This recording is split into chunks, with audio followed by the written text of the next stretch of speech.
Yes, I'm ready. No, I'm not in my office, but that's all right. Hello, thanks for tuning in to me. Agony Aunt Emma, celebrity agony aunt of City Live FM.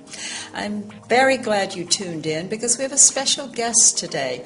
Live from his London office, Al, the training manager of a legal firm. Hi, Al. Hi, Emma. And thank you for inviting me to talk to you. Thanks to you. It's such an honor having the opportunity to talk to you. I know that you have a lot of responsibilities and that you play a key role in the management of your firm. Well, yes, I do. I've always wondered what people like you look like, what kind of life they lead. It must be exciting. If you consider a 10-hour working day exciting. Being a training manager is a very demanding job. Sure. What kind of programs do you run? Quality control, work measurement, human resources, development of supervisors. Wow. Can you tell us some more about your specific duties? I have to evaluate and recommend strategies to meet objectives. I also coordinate the development of training materials and evaluate the effectiveness of our training programs. Evaluation criteria? Yes. They have to be specific, measurable, obtainable, and timely. What about measuring your outcomes? Right. I also have to set the company's goals and measure training outcomes in order to achieve long-term success. Well, Al, thank you very much. It's been nice talking to you. Bye-bye. Thank you. Bye.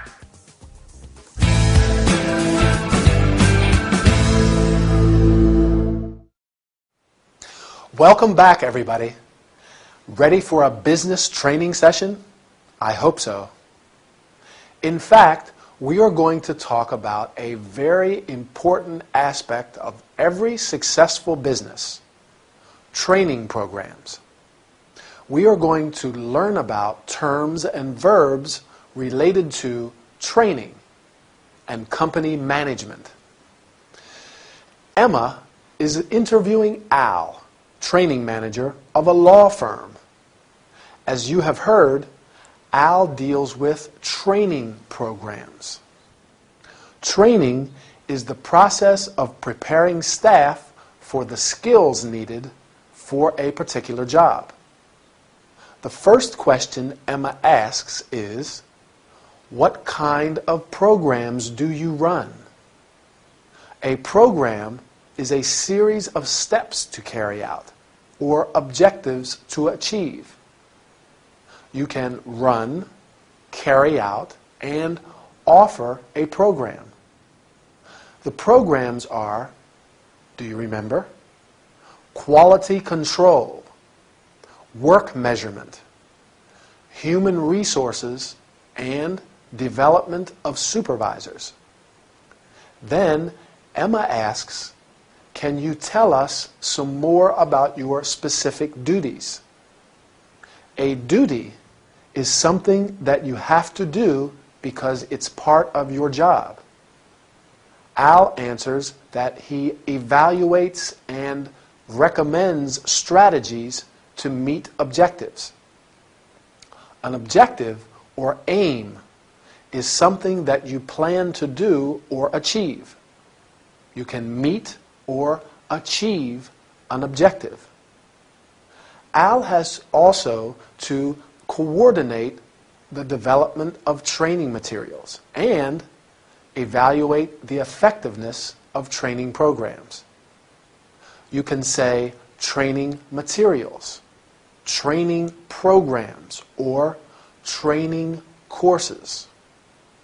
Training can be intensive, high quality, individual, etc. Can you remember what evaluation criteria are? Let me help you. They have to be specific, measurable, obtainable, and timely. In other words, They have to be precise, easy to measure and obtain, and they have to happen at the right time. Finally, Al says, I have to set the company's goals and measure training outcomes in order to achieve long-term success. A goal is an aim or purpose. An outcome is a result or effect of an action. You can set, have, and establish a goal and achieve, have, and enjoy success. For example, you have set the goal of learning English, and I am sure you will achieve huge success. That's all we have time for today. Keep practicing your English, and I'll see you next time for another workout. Bye.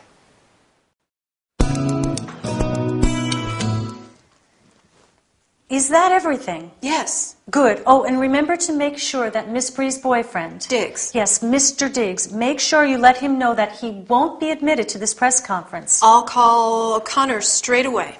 Wait a minute, Linda. Let's go through it all one last time. I want to be 100% sure we haven't forgotten anything important. But we've just been through it twice. I'm 200% sure we didn't forget anything. Well, I'm not. So bear with me one more time and I'll let you get on with your work. Fine. Okay. So, O'Connor and Miss Bree know about our meeting? Yes. Okay, what time are they arriving? At 9:30. We're holding the press conference as soon as we finish the meeting. Do they know about that? Yes, they do. We have to be ready to start the conference by 11:30 at the latest. Yes, I know. Is Miss Bree's mother coming this time? Would you like me to call O'Connor and ask him? No, that won't be necessary.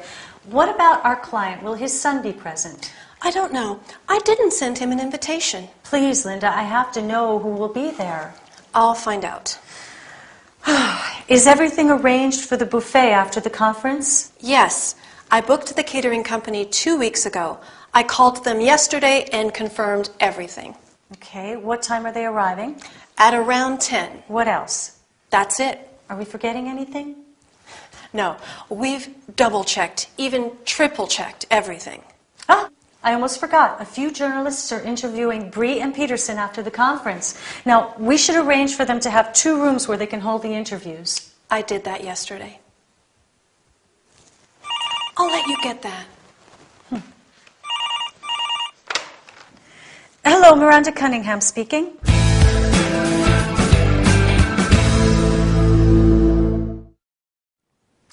Hi, everybody. It's lucky Linda manages to sneak out before Miranda decides to check everything again. Linda is sure that everything is arranged for the meeting and the press conference next week, but Miranda wants to go through it all one last time. We're going to look at the different ways they confirm various arrangements. You probably noticed the use of will when Linda makes a quick decision to do something. I'll call O'Connor straight away. I'll find out. What other expressions could we use when we are promising to take action? I'll take care of it, or I'll let him know. But when Miranda talks about the planned future events, she uses the present continuous. We're holding the press conference as soon as we finish the meeting. A few journalists are interviewing Bree and Peterson after the conference. What time are they arriving? Is Miss Bree's mother coming?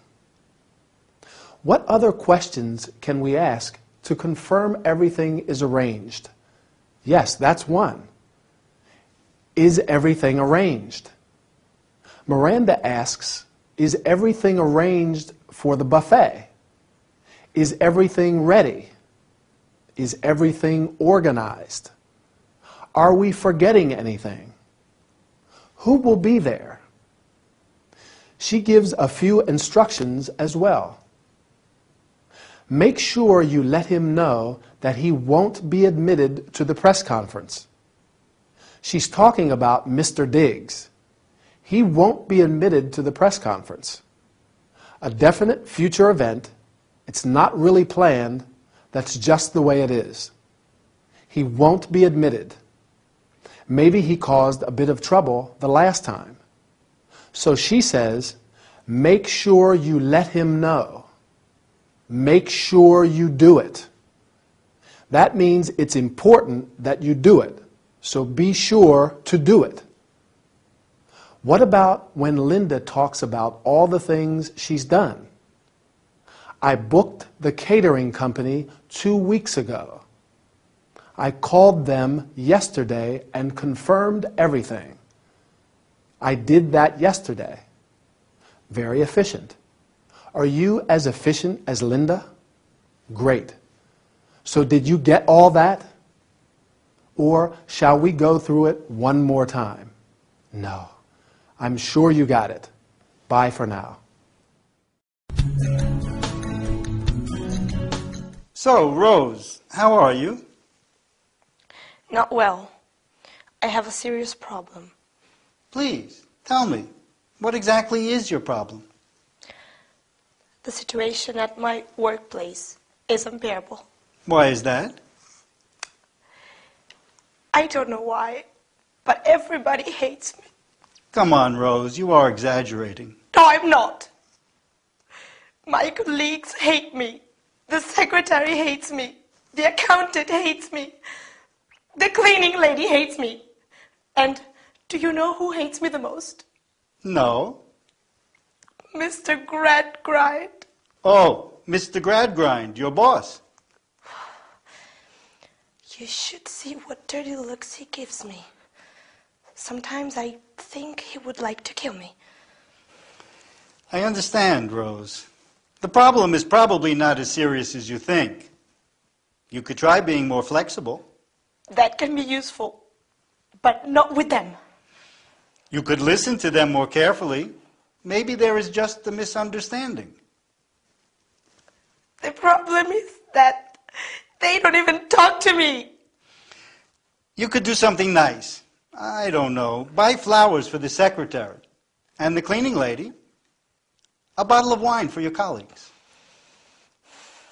That might be a good idea, but I'm not keen on doing such things. You could invite them to your place for dinner sometime. No way. I'd rather find another job. I'm afraid that this attitude won't help you to solve your problem. Why do you think so?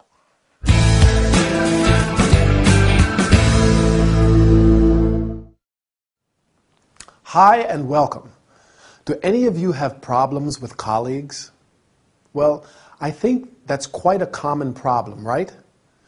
During this workout, we are going to talk about it. Today, we are going to learn about expressing reservations and rejecting suggestions. As you have seen, Rose visits Dr. Fraser because she has a serious problem at work. The problem is, remember? Yes, that everybody hates her. Her colleagues, the secretary, the accountant, the cleaning lady, and most of all, her boss. Do you think this is true? I don't know. However, Dr. Fraser is very patient and offers some suggestions in order to help her solve her problem. Unfortunately, Rose is very uncooperative. First, Ray suggests trying to be more flexible, and Rose answers, that could be useful, but not with them. You can also say, that is good advice, but, and the problem is that. When Ray suggests to her to make a kind gesture, like buying flowers for the secretary, Rose rejects his suggestions. Can you remember what she says? I will help you. I am not keen on doing such things. Keen means very interested, desirous to do something. For example, they were keen to start work, and he's keen on martial arts. Ray makes some other suggestions, and Rose replies, "No way," an expression used to tell someone that something is out of the question. And "I'd rather find another job," meaning that she would prefer to find another job instead of following Ray's advice. Do you think that Rose is going to solve her problem? I doubt that very much. That's all for this session. See you next time for another workout. Bye. Well, you've told me about your immediate family. Today I'd like you to tell me about the rest of your family. Grandparents, aunts, uncles, cousins. Do you want to know about my brothers and sisters? No, you're an only child, John. Just checking your memory. Right. Well, what can you tell me about your family? Well, let's see now. My family. We have a tradition of hairdressers in my family. My grandfather, on my mother's side of the family, was a hairdresser. My uncle Len, my mother's brother, is a hairdresser. I'm a hairdresser. Oh, and my father's cousin, Wendy, is a hairdresser. What a lot of hairdressers. Yep. All hairdressers. Do you get on with your uncle? Yes. We get on like a house on fire. He's like the older brother I never had. And what can you tell me about your grandfather? Oh, he died a few years ago. He was very affectionate and loyal to his family. You know, he met my grandmother when they were teenagers. And they were inseparable from that day on. She was his lifelong companion. Nice that. Yes. It's hard to find a well-matched couple nowadays. And what about your stepfather? My stepfather? Your mother's husband. Oh, I don't think of him as a stepfather. I just call him Donald or Don. What can you tell me about Donald? He's a hairdresser too. Oh. Like I said, all hairdressers. Now, if you ever need a haircut, you know who to call.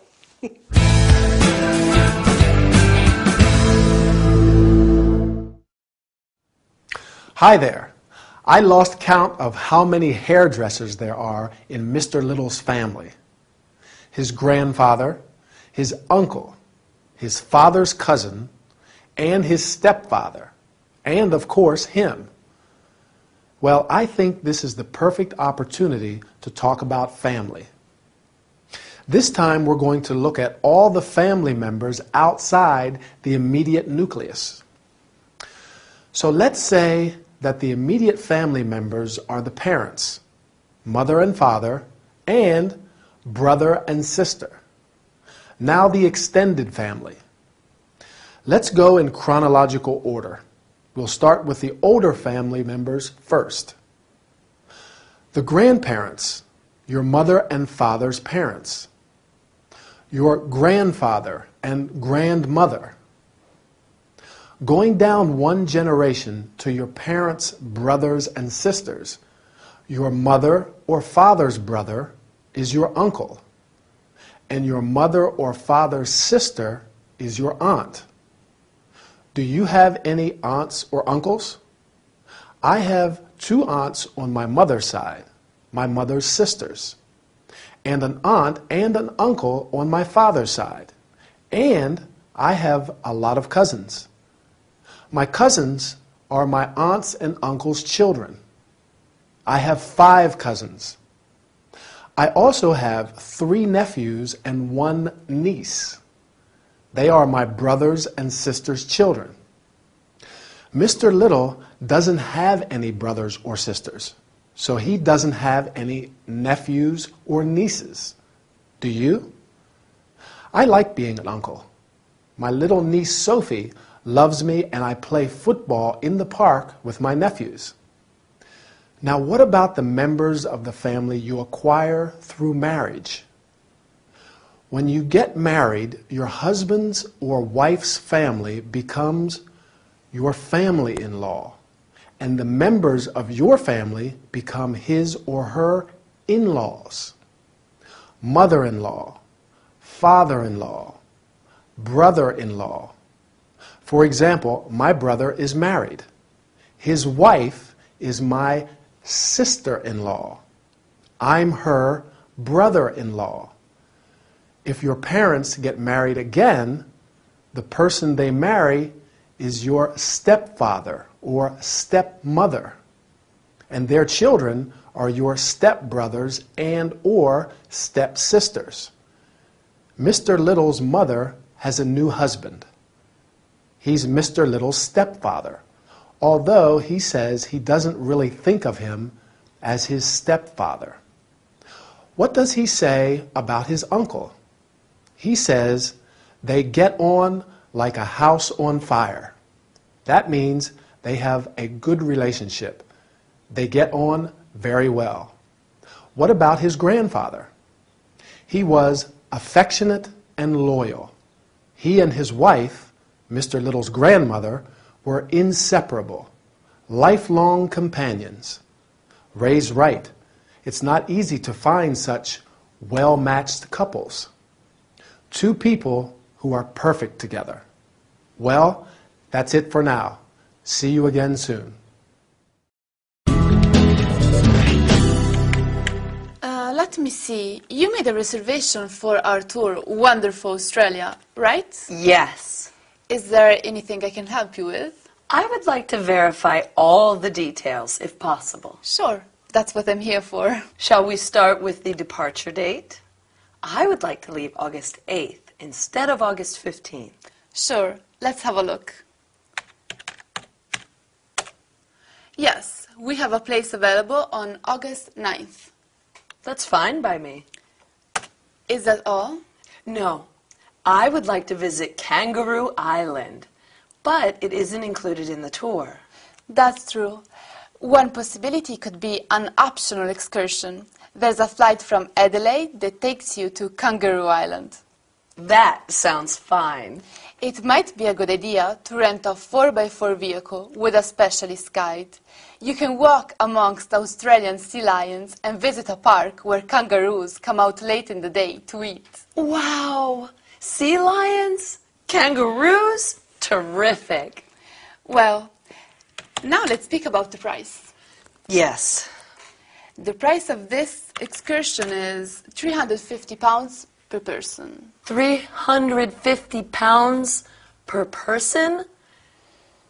That's pricey. Yes, but I think it's worth the price. Would you like to see some photos? No, thank you.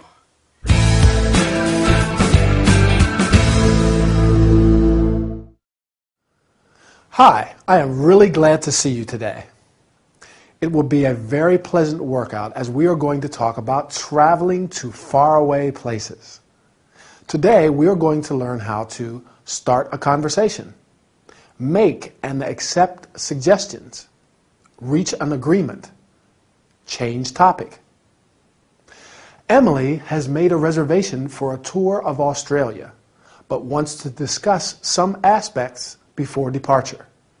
She says, I would like to verify all the details.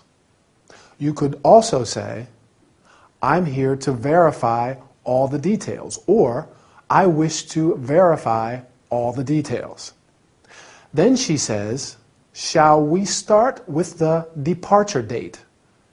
You can also say, let's start with the departure date, or I'd like to discuss the departure date. The travel agent tries to reach an agreement. In order to do that, she says, one possibility could be, you can also say, may I suggest, or you could consider the following options. As you have seen, she offers her an optional excursion to Kangaroo Island, where she'll be able to walk among the sea lions and see the kangaroos. Emily is quite satisfied and accepts the travel agent's suggestions with enthusiasm. Here are the expressions that she uses. That's fine by me. That sounds fine. Terrific. You can also say, that's a good idea.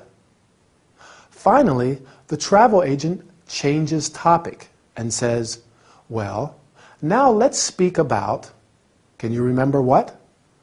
The price, right. You can also say, let's turn to, and let's talk about.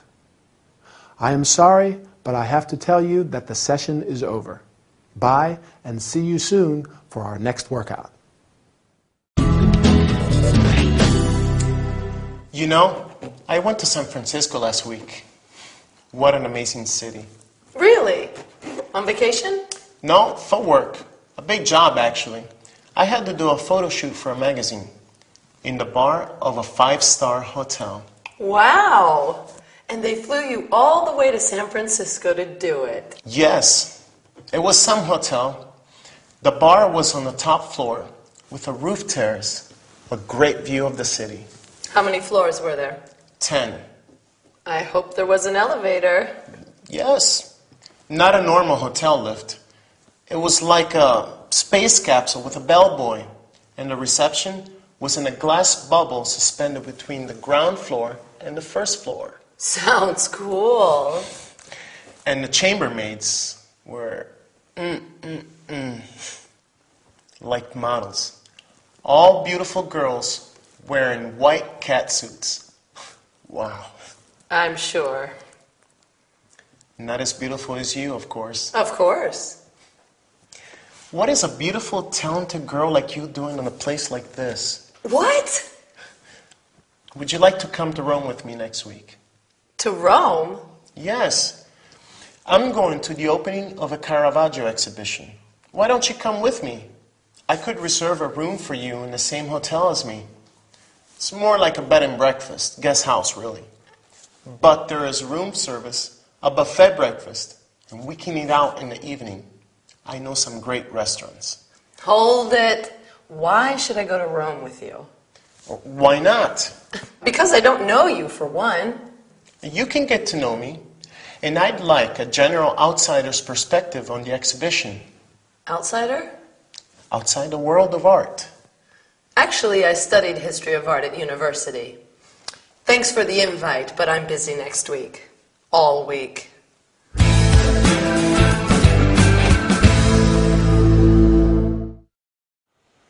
Hello again and welcome back. I don't think Archie got the reaction he expected from Emily. She was a little offended by his invitation, or invite, as she calls it. But let's get started with our training session. How does he invite her? Remember? Would you like to come to Rome with me next week? Why don't you come with me? He probably thought he was charming her with all the details about the hotel and the trip, but she turns him down.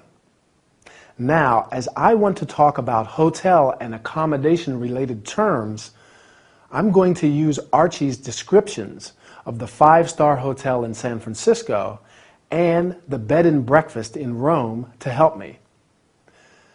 I have to admit, the 5-star hotel does sound interesting. Do you remember what it was like? The reception was in a glass bubble suspended between the ground floor and the first floor. What do we call the person who works at the reception?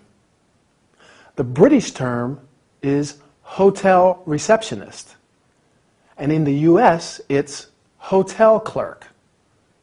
The person at the door of 5-star hotels is traditionally called the doorman, but door person is more politically correct.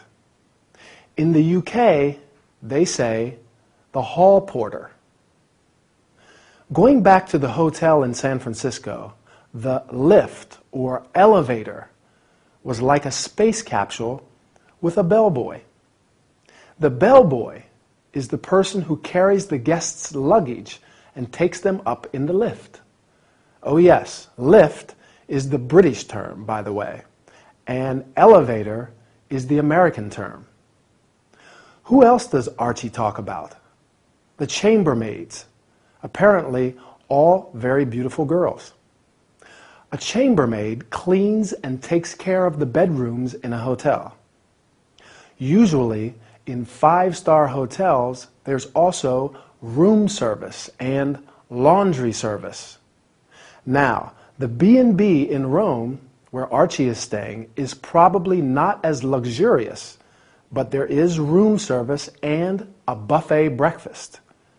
As the name suggests, bed and breakfast, the price of the room includes breakfast. We also call this kind of accommodation a guest house.